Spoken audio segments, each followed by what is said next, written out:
Meus amigos, minhas amigas, a paz seja conosco. No dia 17 de outubro de 1990, portanto há quase 24 anos passados, o Espírito Joana de Ângeles, pela editora Leal e habitualmente pelo médium que ele serve há quase 70 anos, faria publicar uma obra muito curiosa.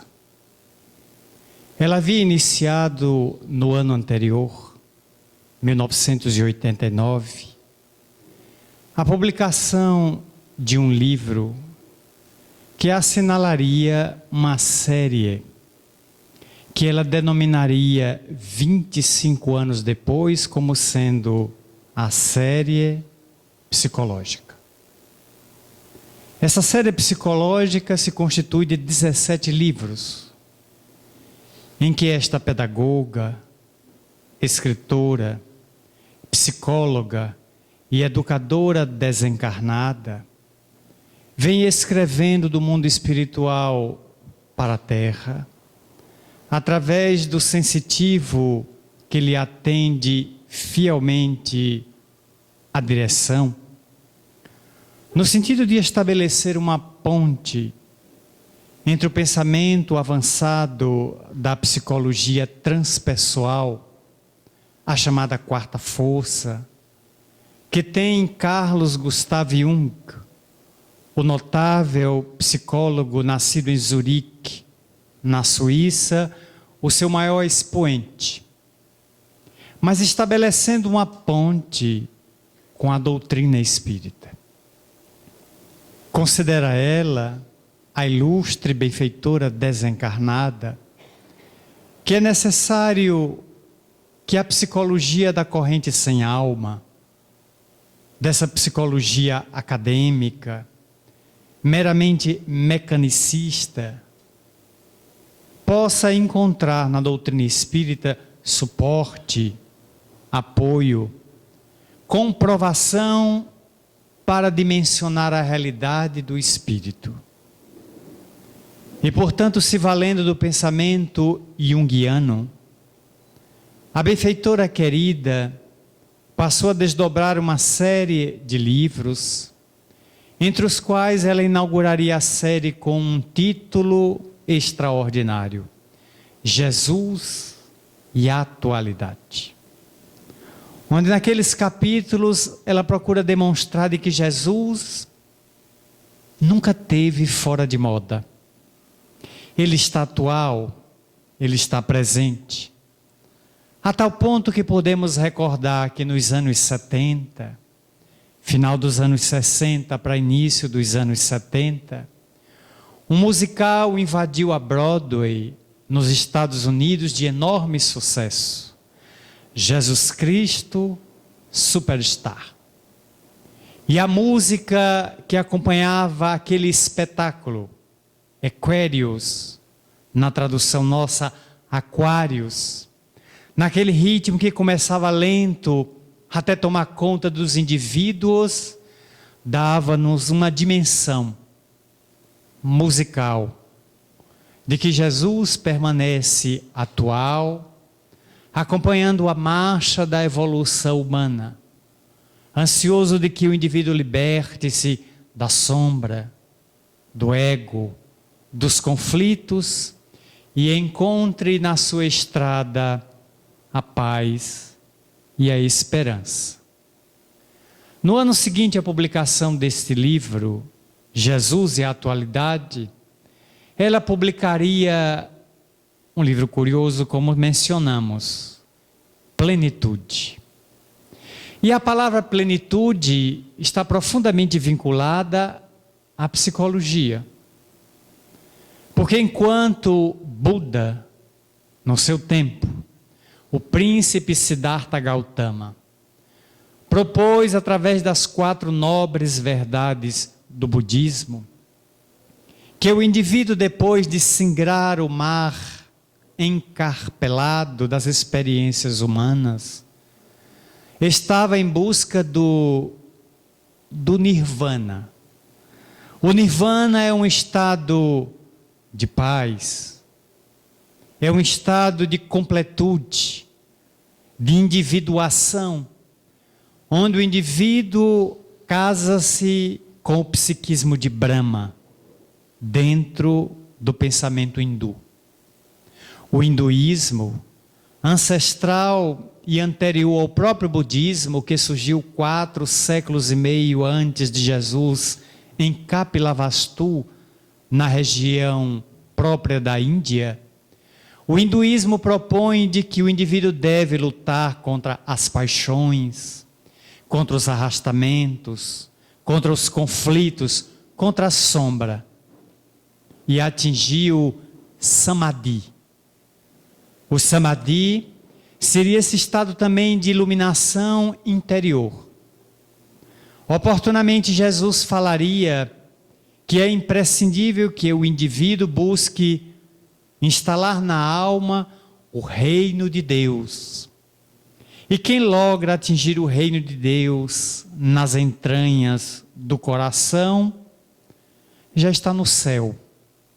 O céu é esta visão ancestral, mitológica, de certa forma, absorvida pelo cristianismo das religiões que a antecederam e que simboliza um estado de plenitude.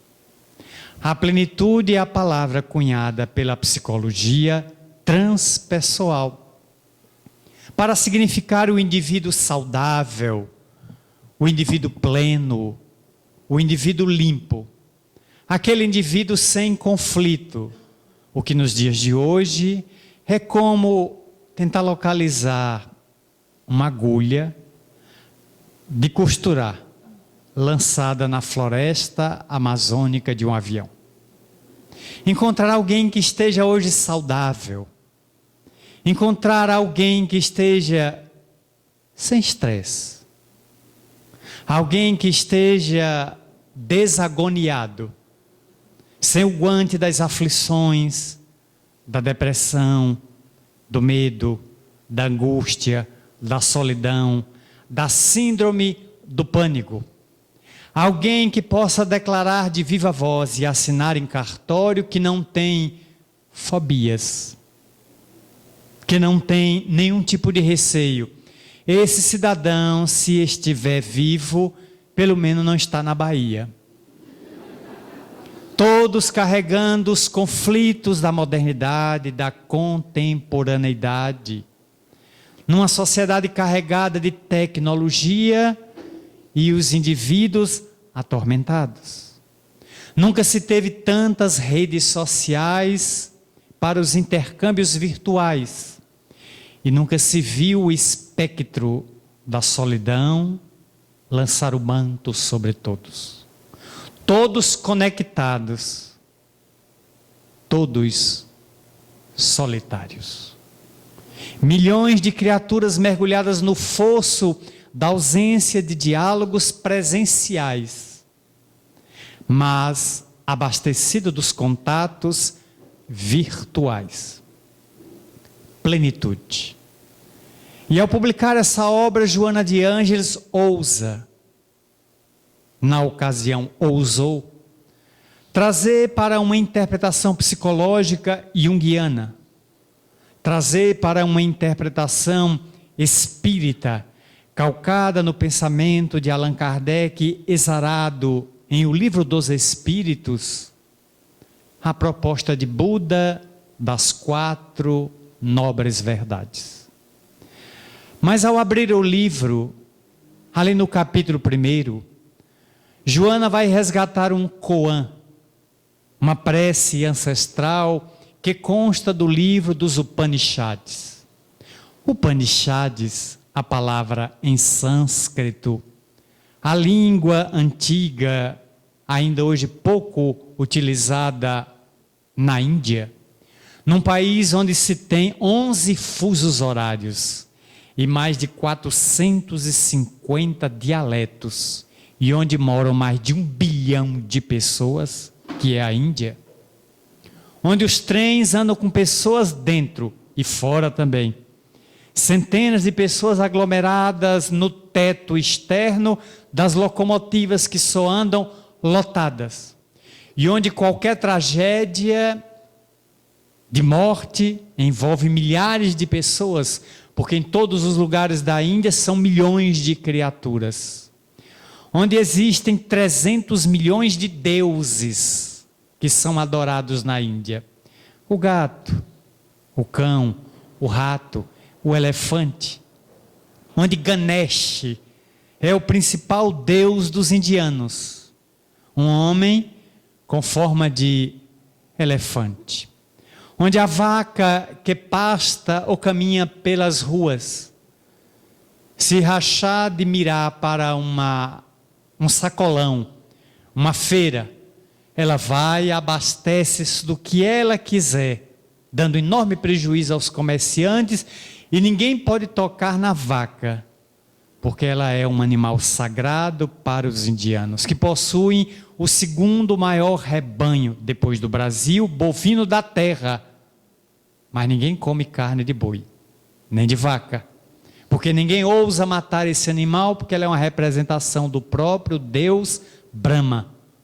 Então ela deve ficar à vontade, solta pelas ruas, sem ser incomodada e ter morte natural. Nesta terra extraordinária, mística, de belezas ancestrais, Joana resgata dos Upanishads, cuja palavra em sânscrito significa ajoelhado aos pés do mestre para aprender, um koan, ou uma prece, onde o devoto diz ao seu guru, ao seu avatar, ao seu swami: Senhor, ensina-me a transitar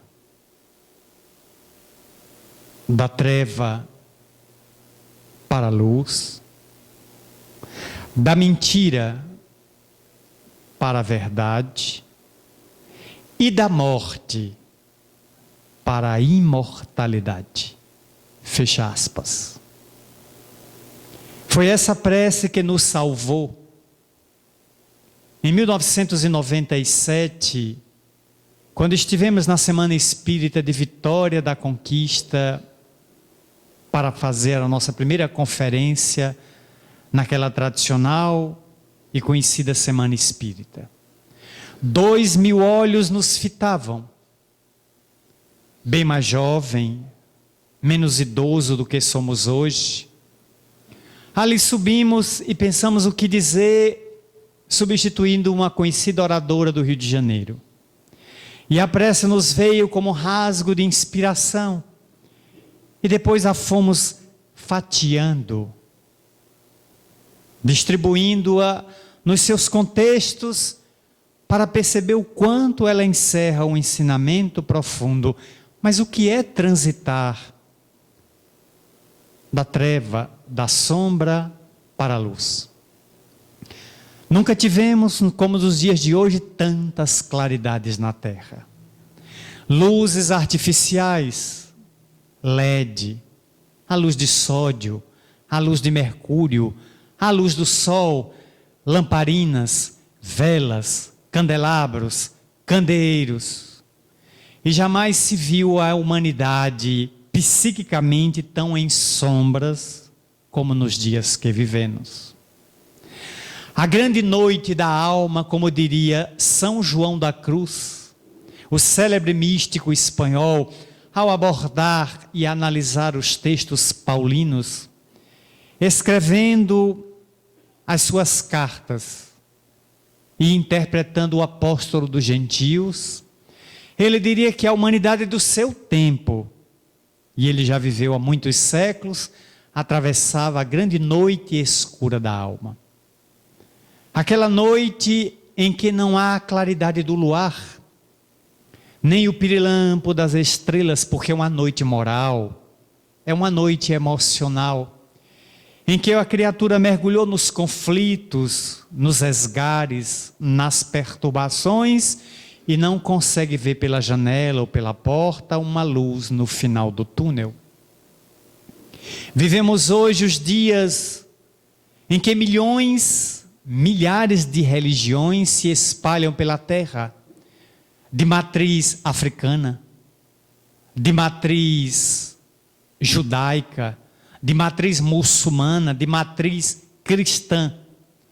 E os religiosos aturdidos têm nas mãos um tesouro e na outra um punhal.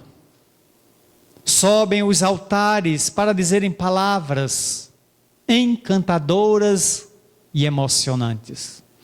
E descem ao baú dos descalabros, dos despautérios e das ignomínias morais. É o conflito de quem tem a luz na mão e não sabe se guiar. Possui o candelabro, a estrela, a bússola, mais modernamente o GPS, e não sabe nem de onde veio, nem para onde está indo. Saiu do nada e caminha para lugar nenhum. O conflito de quem perdeu a rota. E Jesus já havia dito no seu tempo de que caminhai, a nós todos se referindo, o homem do seu tempo e os homens e mulheres dos dias do porvir. Caminhai enquanto tendes luz, ou caminhai enquanto é dia, conforme a tradução. Porque é tão difícil caminhar na madrugada. Como é difícil trabalhar sem claridade. Pergunte-se a um engenheiro, a um arquiteto, a um mecânico, como consertar o carro, como fazer o organograma da cidade, como organizar as ruas, os logradouros públicos, como desenhar na planilha, sem claridade. Mínimo que seja um pirilampo, uma vela, para que o indivíduo possa trabalhar à noite.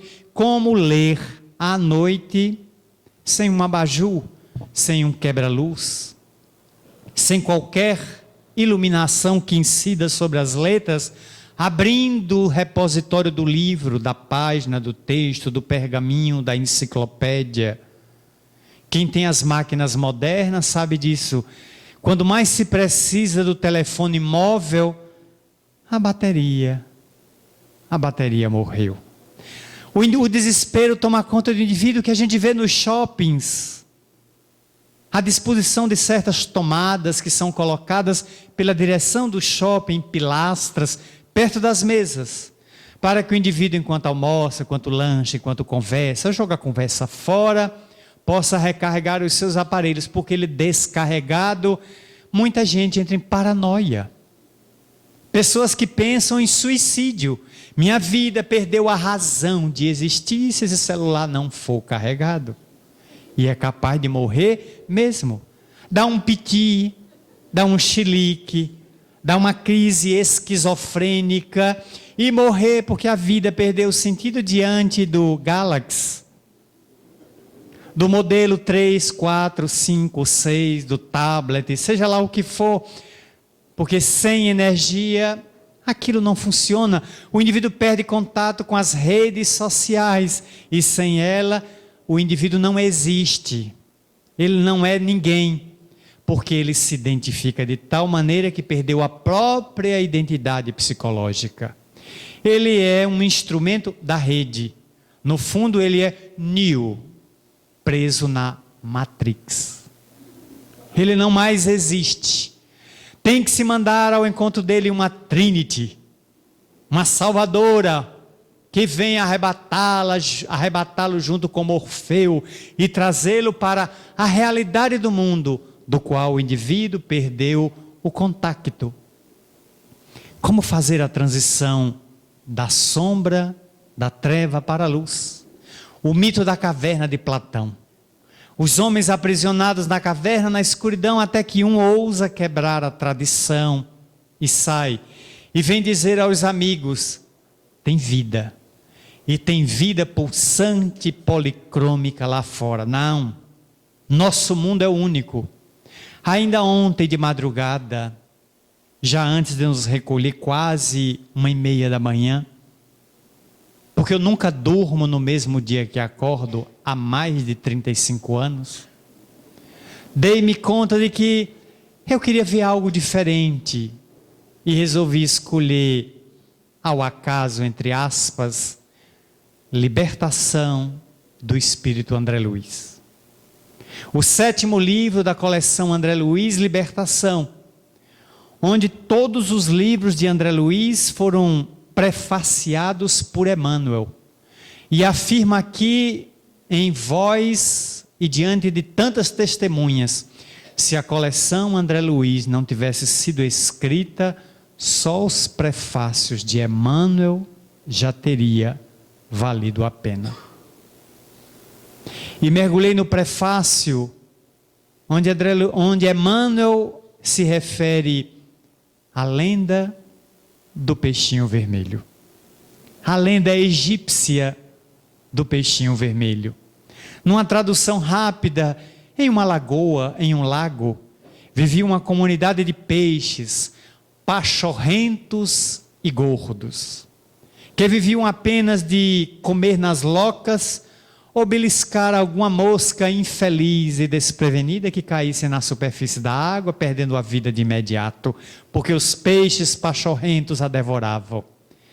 Mas no fundo daquela lagoa, vivendo na mais completa miséria e fome, um peixinho vermelho.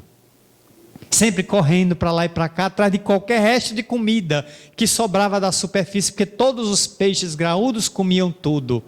E às vezes caía alguma migalha, e era com que ele vivia e sobrevivia. Tão desesperado vivia de fome, que sobrava-lhe tempo. E o peixinho resolveu fazer o inventário de todos os ladrilhos daquele lago. E foi examinando todos os ladrilhos, os azulejos. E deu-se conta de que no fundo, bem no fundo da lagoa, existia um diminuto canal, em que a água escoava por uma grade, seguindo adiante. Era abastecida por cima por um cano, e a água saía. Ele olhou aquela grade, olhou e pensou: será que não vale a pena agora eu perder mais algumas escamas? O peixinho já estava macérrimo, não era magro não, era macérrimo, esquelético. E olhando aquela grade, eu disse: eu perco mais algumas escamas, mas talvez lá fora haja um mundo me esperando. Perdeu mais algumas escamas, atravessou a grade e seguiu o diminuto curso de água daquele lago que o levou para uma lagoa. Da lagoa para um regato. Do regato para um rio. Do rio para o mar. De repente o peixinho viu que estava no mar.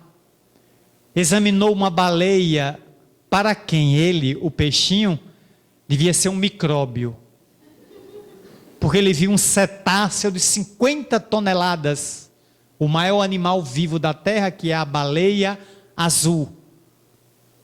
E ele ao lado dela. Ele então se instalou no palácio de corais, no mar, e foi viver com a lula, foi viver com o peixe-gato, com o peixe-boi, com vários amigos. E ali viveu alguns anos felizes, até que um dia, nas reflexões, o peixinho vermelho era espírita e lia o evangelho toda noite. O peixinho parou e disse: ai meu Deus, será que não me competiria voltar à lagoa onde eu nasci e contar aos meus irmãos que há este mundo aqui fora e que a lagoa um dia pode secar? Será que não me compete o dever de alumiar para eles a estrada? Conversou com os amigos do Palácio de Coral, todos: se você acha que é seu dever, vá meu filho, volte e esclareça, arrancando os companheiros das sombras, das locas lodacentas, onde eles se omiziam na miséria, no lodo, na lama. E ele fez o caminho de volta. Mar, rio, lagoa, regato, o diminuto canal, e como se mantinha sempre esbelto, atravessou a grade, voltou à lagoa e se dirigiu a um peixe enorme de barbatanas que os concidadãos tinham eleito na condição de rei. Eu gostaria, majestade, de contar uma novidade. Que novidade? Há uma grade no fundo da lagoa onde vivemos. E se vocês fizerem um regime, uma lipoaspiração, vocês comerem menos moscas, insetos, batráquios, sorverem menos lama das locas, vocês poderão atravessar e irão comigo morar no mar, no palácio de corais. O rei desceu até o local e disse: vê, infeliz, não vê, miserável, que nesta grade não cabe nem sequer uma das minhas barbatanas? Vai-te embora, deixa-nos em paz. Nossa lagoa é o centro do mundo, não existe nada fora daqui. Mas o senhor permite pelo menos que eu fale à multidão? Permito. E o rei o levou ao centro da lagoa, e ele falou aos cidadãos que existia um mundo líquido lá fora, e que era bom eles se prepararem, porque tanto quanto a lagoa tinha água hoje, na época da seca, podia ser que ela não tivesse. Todos ridicularizaram o peixinho, todos riram as escâncaras do seu absurdo, e continuaram pachorrentos e nécios, como já estavam acostumados. Como é difícil mudar um padrão de vida quando chega uma novidade. Como é difícil sair das sombras quando a claridade estua, esplende lá fora. O peixinho retornou à grade e olhou para o seu berço pela última vez. Lamentou a sorte dos amigos e voltou ao palácio dos corais, para saber alguns anos depois que pavorosa seca secou o canal que irrigava o lago, as águas baixaram e todos os peixes morreram atolados na lama, sem água para sobreviver. A lenda do peixinho vermelho é egípcia, portanto é milenar. Vem nos alertar que é preciso fazer a transição. Qualquer religião é nobre, qualquer religião é digna, todas nos seus fundamentos falam do amor, da mansuetude, da caridade, da esperança e da paz. O profitente é que a interpreta mal, lê mal, consegue arrancar dos seus textos aquilo que ele não consegue entender, e equivocado e fanático, alienado e xiita, fundamentalista e intolerante, investe contra os que não pensam pela sua cartilha. É o que estamos vendo hoje. Em toda parte encontramos a intolerância religiosa, mas a Bíblia, o Alcorão, o Zend Avesta, o Torá, o Talmud, não são livros sagrados? O Bhagavad Gita, o Mahabharata, o livro dos Upanishads. Por que é que o indivíduo toma pelo fundamentalismo e torna-se algoz do seu próprio irmão? Por que é que o outro tenta não me convencer, mas me doutrinar? E se eu não concordo, lança-me anátema, violenta-me as convicções, tenta desmoralizar como eu penso. Por que é que se agride a convicção do outro, quando o outro tem direito de pensar como lhe apraz, tanto quanto eu tenho o direito de pensar como me aprouve, ou como me aprouver? Podemos viver numa sociedade de diferentes, flores diferentes conseguem conviver no mesmo canteiro? E só são flores. Por que é que o dono, quem as planta, não consegue conviver num condomínio, numa rua, com quem tem um pensamento diferente? Falta a iluminação que arranca o indivíduo do fanatismo das trevas. Porque todo fanático é um doente. Eis porque nós, os espíritas, não devemos perder tempo com fanáticos, com pessoas que tentam nos convencer. Melhor ser franco e dizer: eu já tenho a minha convicção. Por que é que o senhor ou a senhora não levam esta fé tão nobre, tão digna, Há quem está perdido, porque tem tantas ovelhas com febre aftosa. Há tanta vaca com a doença da vaca louca.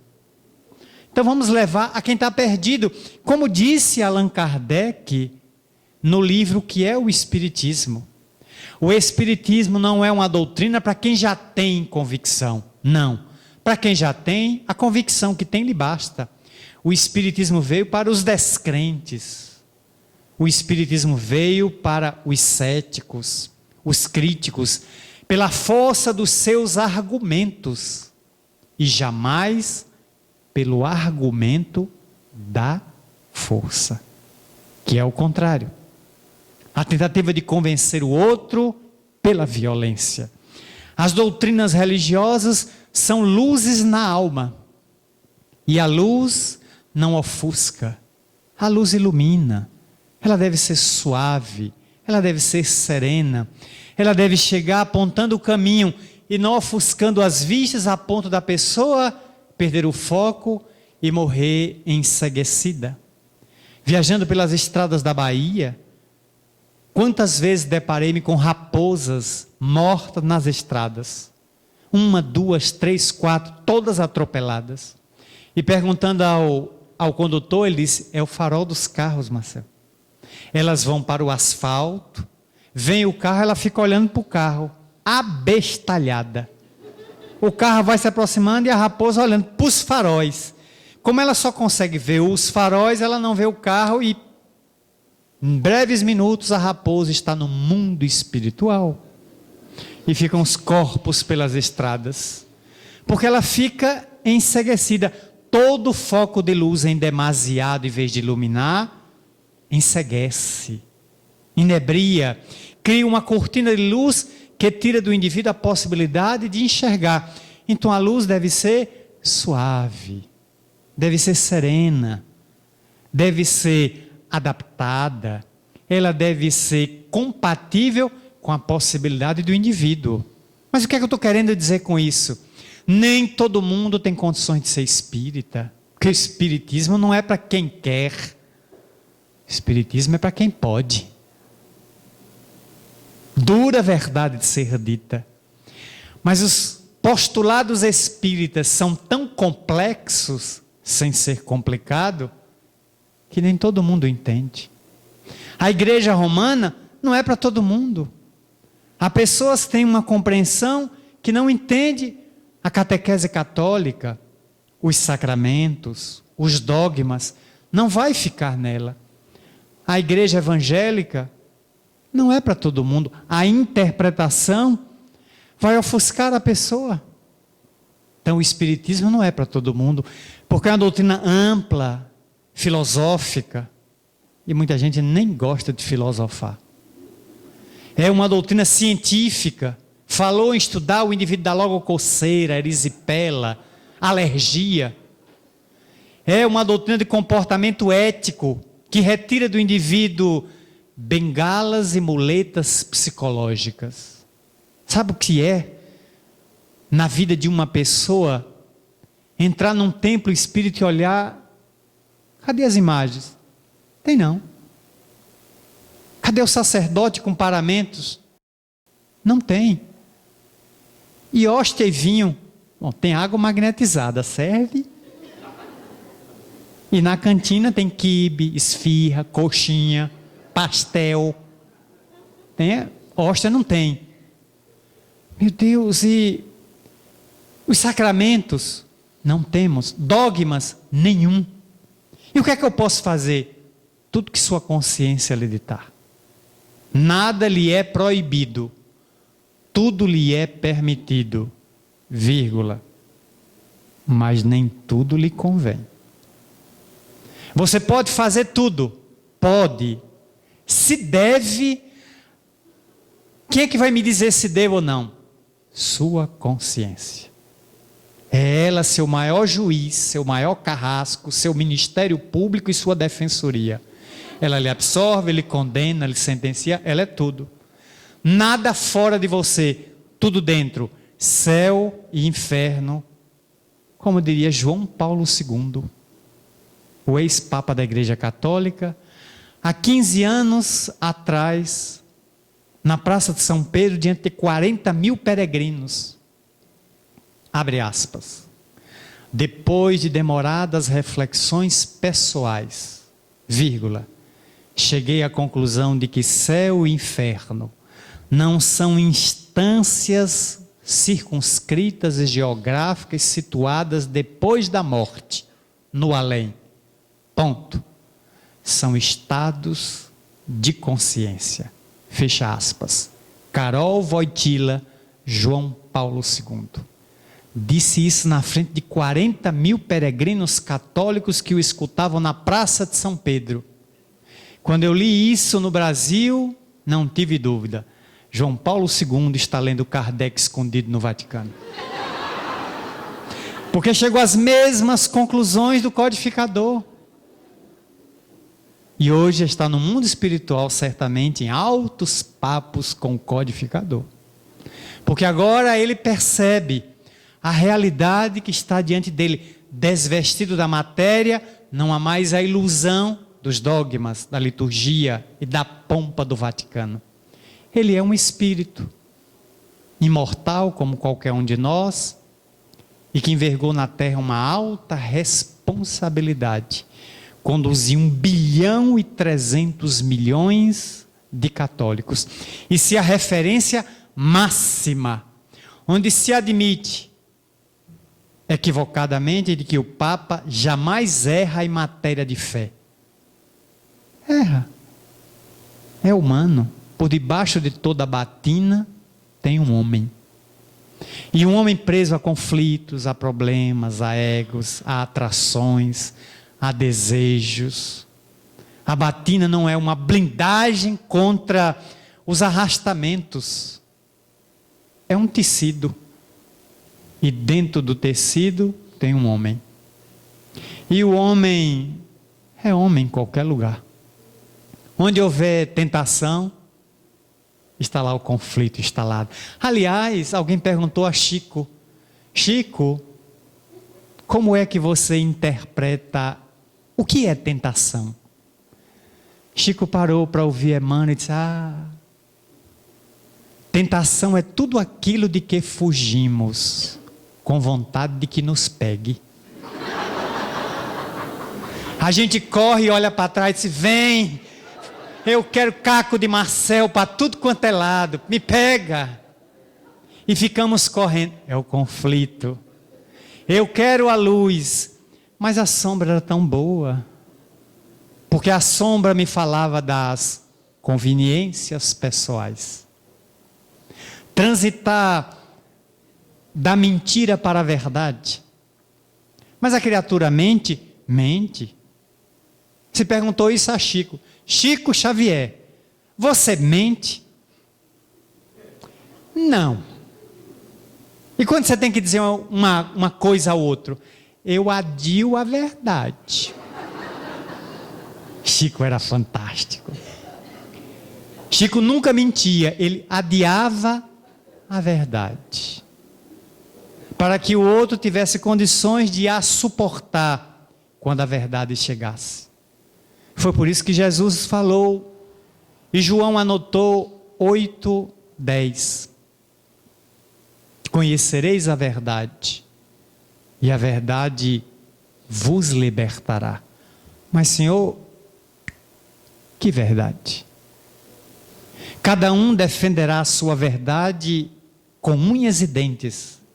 E hoje não é com unhas e dentes, com AR-15, Kalashnikov, AK-47, Zig Sauer, uso israelense, 700 tiros no minuto. A minha verdade é essa aqui, a metralhadora. É a minha verdade. Discordou, morre.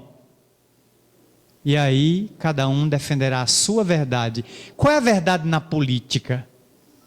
Vivemos agora domingo, o grande momento da democracia. Relativa. Porque eu voto no Brasil e ainda é obrigado. Então não é democracia plena. Democracia plena é: eu não sou obrigado a votar. Vou se quiser, e se o político me convencer de que tem uma proposta sensata e nobre para o país nos próximos 4 anos. Porque se nesse país as eleições fossem livres, garanto aos senhores que mais de 90% domingo não teriam saído de casa. Tamanho desencanto que tem nos tomado em nosso país, nesta vergonha que é a política nacional tramada pelos políticos. Porque a política é uma arte boa. A política não tem problema. Quem tem problema é o político. A religião não tem problema. Quem está cheio de conflitos são os religiosos, não as religiões. A ciência é perfeita. O cientista é um equivocado. O problema é do cientista, que tem um equívoco ou um erro. Então nós fomos para a grande festa da democracia. O que é que nós vimos nos últimos meses? Promessas. Promessas. Promessas e mais promessas que eles sabem. E também nós sabemos que não vão ser cumpridas. Porque passam gestões e mais gestões, administrações e mais administrações, legislaturas e legislaturas, e tudo permanece como dantes no quartel de Abrantes. Nada sai do lugar. Então, como diria o ministro Marco Aurélio Melo do Supremo Tribunal Federal, estamos no país do faz de contas. Faço de conta que acredito, ele faz de conta que fala a verdade. E a gente vai tocando, e a gente vai tocando o barco, porque o rio não para. A correnteza leva todos, e vamos marchando. Como fazer a transição da mentira que parece prazerosa, que traz vantagem, que me mantém na conveniência, que me assegura status. O problema é, eu começo a conviver com as pequenas mentiras e logo estarei ao lado das grandes. Porque elas vão chegar. Para sustentar uma mentira média, eu tenho que contar uma mentira pequena.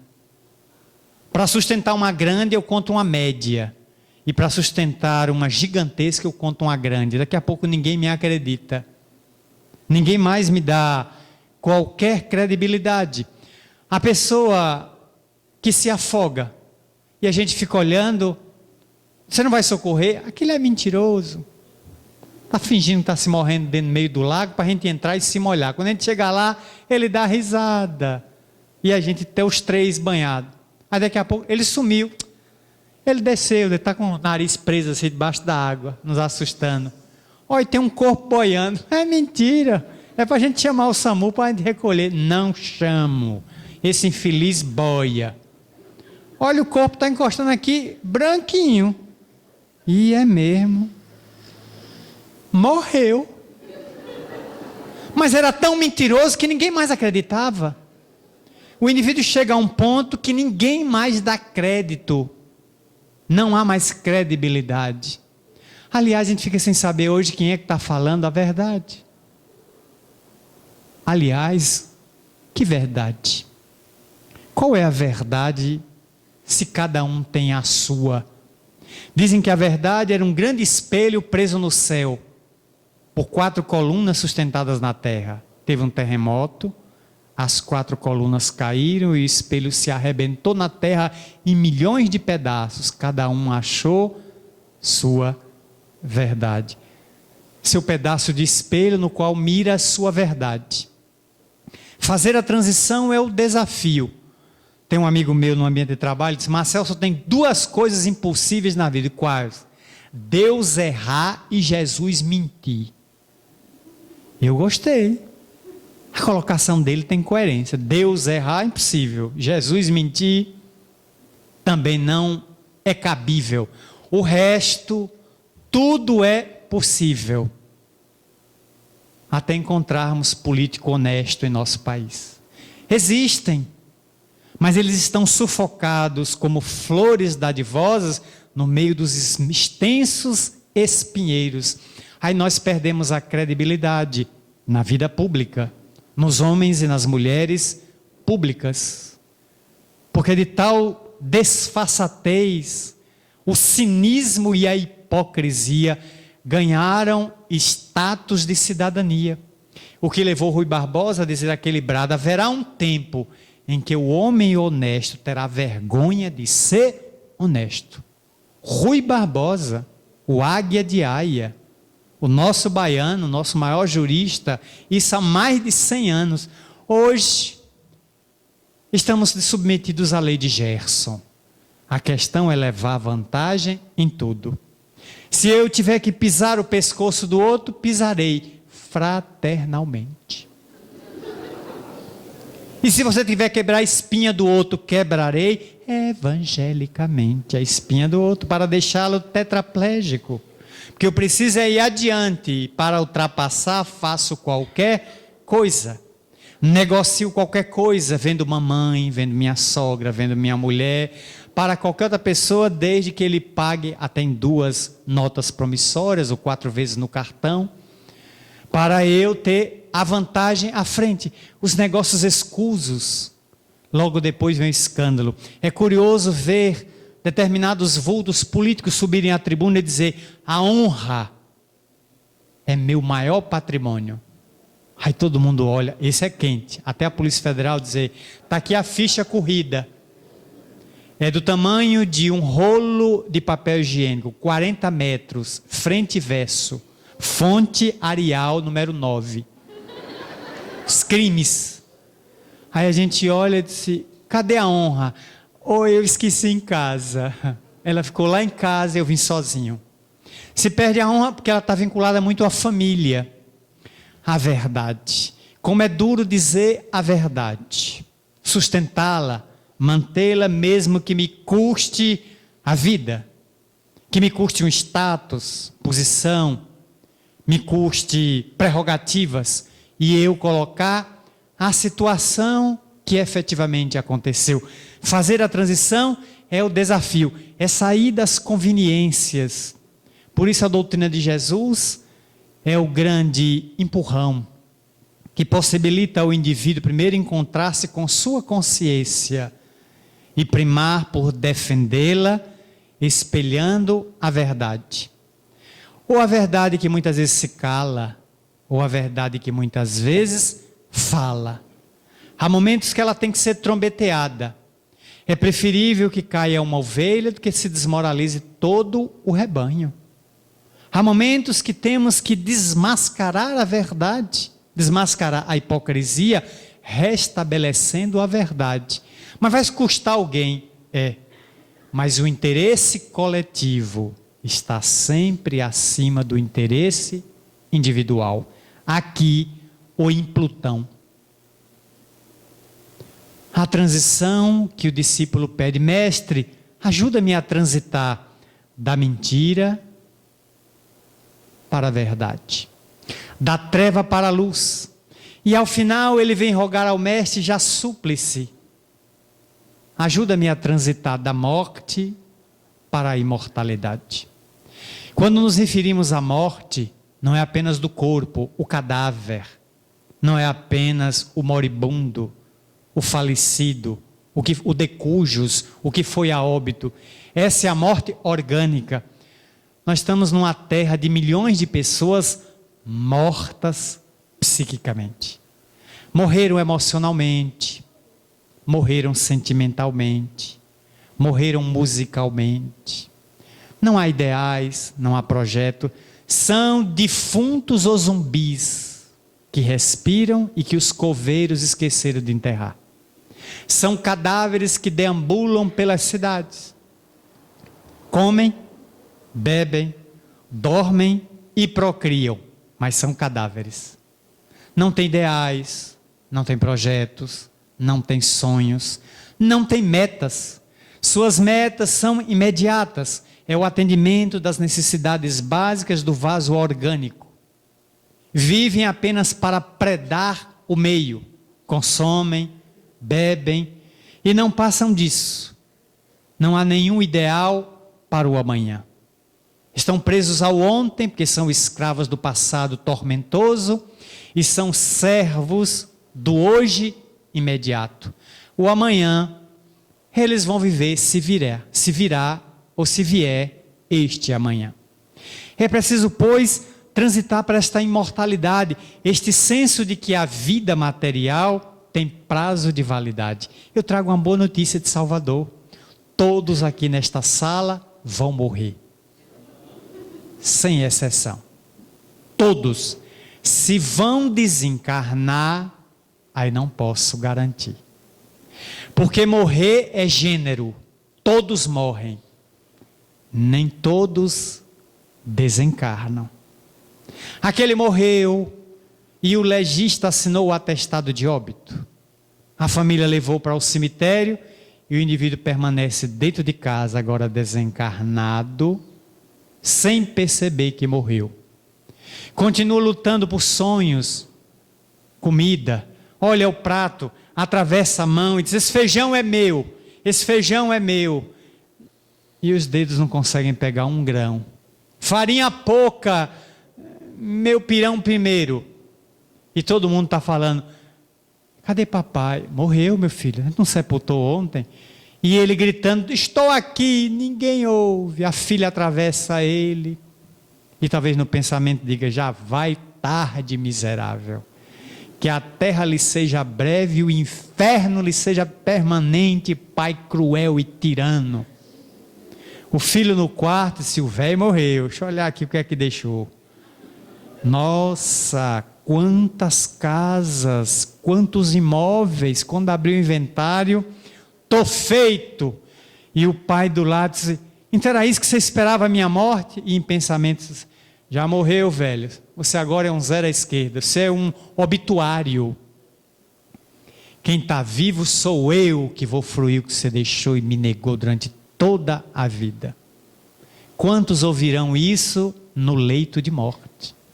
Ao lado do cadáver, os amigos chegando e darão os tapinhas na viúva, ou no viúvo, nos filhos, e encosta no velório e diz: oh, como eu sonhei com esse dia miserável.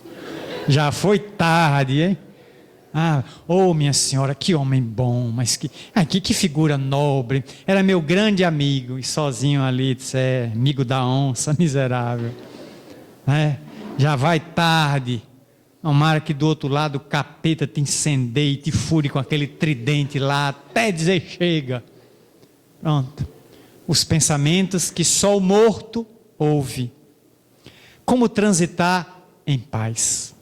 Viemos conversando no veículo que nos trouxe, que agora no dia 1º de outubro, hoje tem 6 dias, segunda-feira, na mediúnica do Centro Espírita Caminho da Redenção, quem é que volve?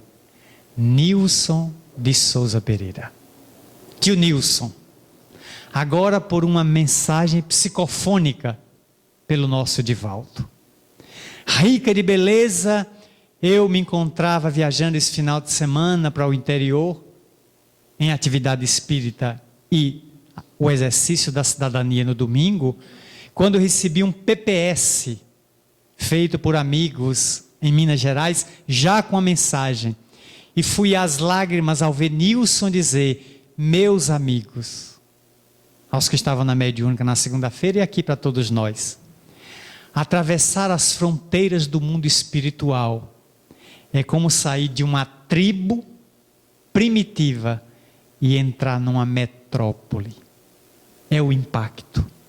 As cores, os sons, as melodias são muito mais vibrantes, muito mais intensas. Eu me arrependo. Nilson se arrepende, imagine eu. Nilson diz: eu me arrependo de não ter trabalhado mais, lutado mais, dado mais as minhas horas no serviço do bem e no socorro aos outros. Quanto bem não me teria feito aqui no além, oriundo do bem que eu tivesse feito na terra a mais.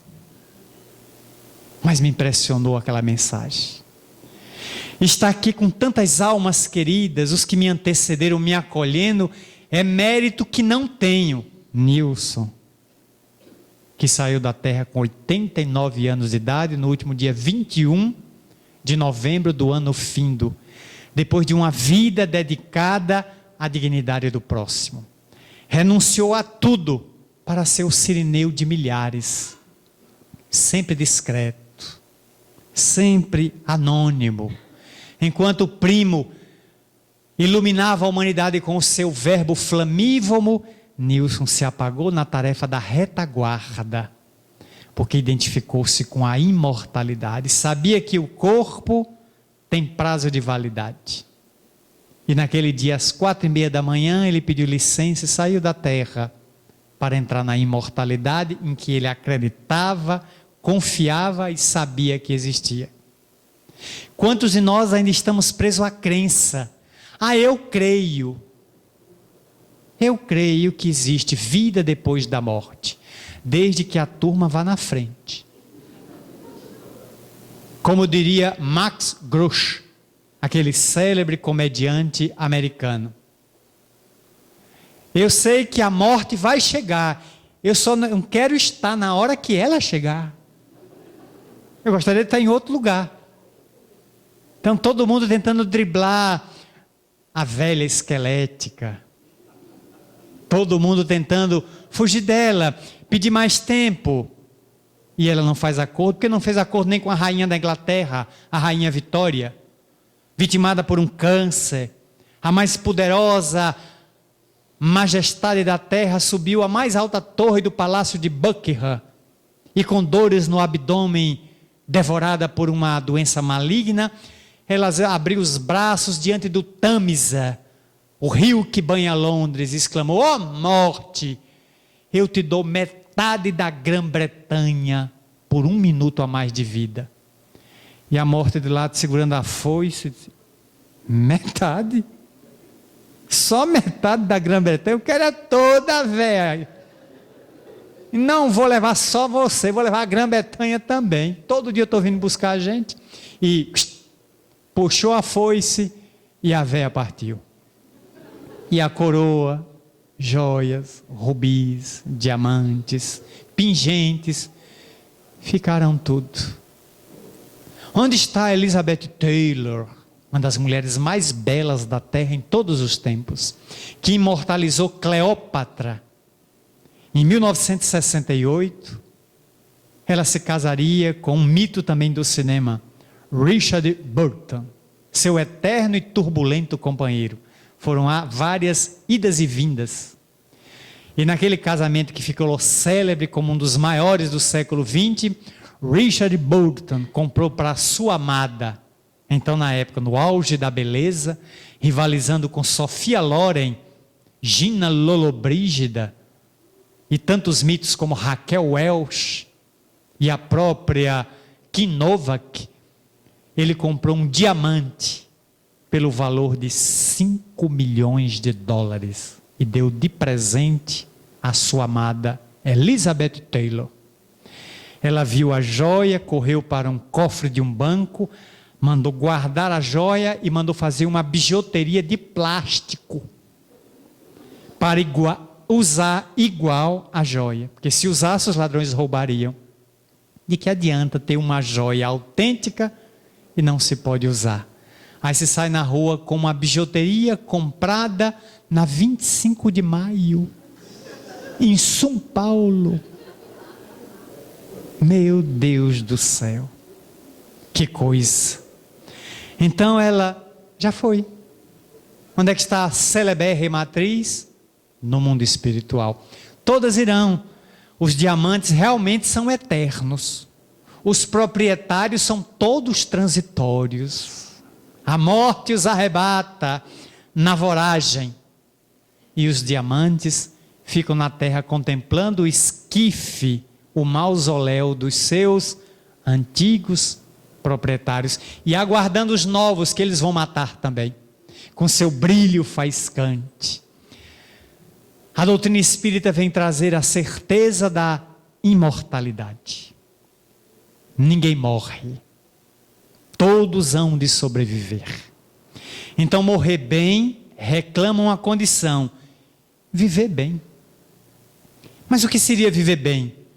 Vamos comer, beber, dormir, procriar, na medida do possível e do razoável, do tolerável. Mas vamos ter ideias, projetos, sonhos. Vamos nos identificar com a vida futura, buscar a verdade a que Jesus se referiu. Toda a missão de Jesus na terra foi proclamar a imortalidade da alma. e dizer aos seus companheiros, a quem o ouvia, que a vida continua. Eu vou reerguer esse templo em 3 dias e voltarei para estar convosco. Reergueu a aparência em 3 dias, o perispírito voltou, conviveu e garantiu: eu sobrevivi ao túmulo. Se eu sobrevivi, vocês também vão sobreviver. Somos todos filhos do mesmo Pai. E daí em diante o cristianismo passou a nos despejar uma substanciosa verdade: ninguém morre. Há mais de 157 anos na Terra, a doutrina espírita vem proclamando essa verdade da imortalidade e aprovando pela mediunidade, traduzindo as informações do mais além, em que os espíritos voltam para garantir que a vida continua, como diria o próprio Castro Alves, naquele primeiro verso do seu poema: há mistérios peregrinos, nos mistérios dos destinos que nos mandam renascer. Da luz do Criador nascemos, múltiplas vidas vivemos, para a mesma luz volver. Então, por mais que eu mergulhe no berço e saia pelo túmulo, estou na vida. Eu só tenho uma vida, mas eu tenho muitas existências corporais. A vida é única, mas as existências carnais são inúmeras, ao infinito. E eu me valerei de vários corpos para continuar vivendo. Essa certeza é tão plena que eu precisei de mais de 30 anos para galvanizá-la em mim. No dia 8 de setembro do ano de 2012, portanto acaba de fazer 2 anos, visitei minha mãe moribunda pela última vez. Deitada numa cama hospitalar da minha cidade natal, com 83 anos de idade e 25 quilos de peso. Era osso e pele, que uma máscara de oxigênio inflava os pulmões no ir e vir. Os olhos pareciam 2 bolas de gude, parada e sem vida. Apliquei-lhe passes de manhã e de tarde naquele dia 8. E às 18 horas, quando me refugiei na casa de minha única irmã, eu e ela profundamente abalados por aquela condição já irreversível, às 18 horas eu abri a janela, fitei o crepúsculo onde o sol começava a morrer e a noite em triunfo avançava, e olhando o céu que ainda tinha alguma tonalidade azul, cor-de-rosa, eu pedi à padroeira católica de minha cidade, de quem minha mãe era devota: Nossa Senhora das Grotas, eu sou espírita e quero lhe fazer um pedido na hora do Ângelus. Minha mãe está em cima de uma cama, sem chance de uma mais de recuperação. E hoje na cidade é o dia da senhora, é feriado municipal, e o católico local lhe homenageia, como lhe homenageou de manhã numa procissão, missa, fogos de artifício, orações. Se ela estivesse sadia, ela estaria na missa, na procissão, mas doente ela foi em pensamento. Eu quero lhe fazer um pedido que nunca fiz a uma santa católica, porque eu sou espírita. Desencarna ela hoje, leva ela hoje, porque diminui o sofrimento dela e diminui em nós os filhos e o marido, o sentimento de impotência, de que não temos mais recurso para dar a ela. Eu acredito na imortalidade e sei que ela vai viver depois que o corpo morrer. Leva ela hoje. Orei e aquilo me emocionou, que fui às lágrimas. Já estava sensibilizado pelo caso de minha mãe. Aí alguém, numa casa próxima, ligou o rádio e começou a tocar Ave Maria de Gounod, na gaita maravilhosa, inesquecível de Stevie Wonder. Eu ouvi a Ave Maria até o final, me emocionei mais ainda, fiz uma Ave Maria, um Pai Nosso, orei, Mergulhei na estesia da prece.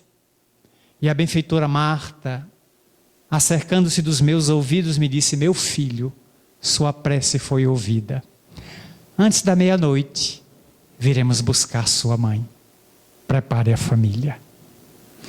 Senti uma alegria, porque sabia que o Calvário ia chegar ao final. A noite avançou. Às 23h35, faltando 25 minutos para o dia virar do 8 para o dia 9 de setembro, de sábado para domingo, o telefone toca e alguém me diz: às 10 ela acabou de desencarnar. Fui ao hospital, já a encontrei na Pedra Fria, envolvida numa manta azul. Abri a manta e estavam aqueles olhos fascinantes que pareciam duas gemas, agora sem brilho. Eu as fechei com estes dedos e disse a ela em espírito: durma, repouse, seu Calvário chegou ao final. Vejo aqui do lado a benfeitora querida e sua mãe, minha avó, que vieram lhe buscar. Não tenha receio, a senhora acreditou em Jesus e Ele vai lhe dar a imortalidade. Eu a vi desfalecer, a benfeitora Marta recolheu-me, sorriu e voltou atravessando a parede, levando-a para o justo repouso. Eu notei que o corpo dela murchou, por causa do desligamento entre o espírito, perispírito e o corpo. O corpo ganhou uma aparência de imediato quase branca. Os lábios arroxearam-se, perdeu o fluido vital. Tudo aquilo que a gente conhece tecnicamente eu vi. Cerrei-lhe os olhos, cobri e avisei os parentes. Um ano depois, o ano passado, viajando para Uberlândia, saindo de Belo Horizonte, onde nos aguardava uma jornada por 6 cidades do Triângulo Mineiro, uma palestra cada noite, eu pensei nela no avião. Era 8 de setembro. Pensei nela, meditei: onde estará agora a minha velhinha querida? Um toque suave no ombro, na cadeira do avião onde eu estava. Virei-me, ela no corredor: meu filho, a vida prossegue, eu estou viva e acompanharei você em Minas Gerais pelas 6 cidades onde você vai falar de imortalidade. A vida continua, agora eu a tenho. Agora eu a conheço. Fala, meu filho, da imortalidade aos que não a conhecem. Eis a verdade da doutrina espírita libertadora. E evocando-a neste transcurso de mais de 2 anos da sua desencarnação, a alegria de saber que ela está viva. O corpo passou, é roupa que a doença, que o tempo danificou, mas a essência sobrevive. Essa é a grande verdade que Jesus veio nos trazer. Por isso a nossa profunda gratidão às luzes espíritas em nossas vidas. O que seríamos de nós se o Espiritismo não clareasse a noite escura da alma? Onde estaríamos agora se o Espiritismo não nos cantasse por provas irrefutáveis, incontestáveis, inquestionáveis, que ninguém morre, que a vida prossegue? Portanto, seja em nós o cântico de gratidão, que arrebentando da alma pelas cordas suaves do coração, acende aos lábios em forma de oração que diz: louvado seja, Senhor, na glória do lar celeste, pelos bens que nos trouxeste no Evangelho Redentor, na tarefa renovada que o teu olhar nos consente. De espíritos reverentes, clamamos por teu amor, pobres, miseráveis cegos que fugimos desta luz que nos elevas. Nossa oração rompe as trevas, escuta-nos, Mestre, e vem, retifica-nos o passo nessa estrada corrigida, sustenta-nos a vida na força do eterno bem. Dai-nos, Senhor, tuas bênçãos, que nos consola, que nos levanta, que a tua doutrina santa vibre pura e vive em nós. Ampara-nos a esperança, socorre-nos a pobreza, sustenta nossa alma presa no erro, na imperfeição. Mestre excelso da verdade, hoje e sempre em toda parte, ensina-nos a guardar-te no templo augusto, venerando e sublime do próprio coração. Muito obrigada.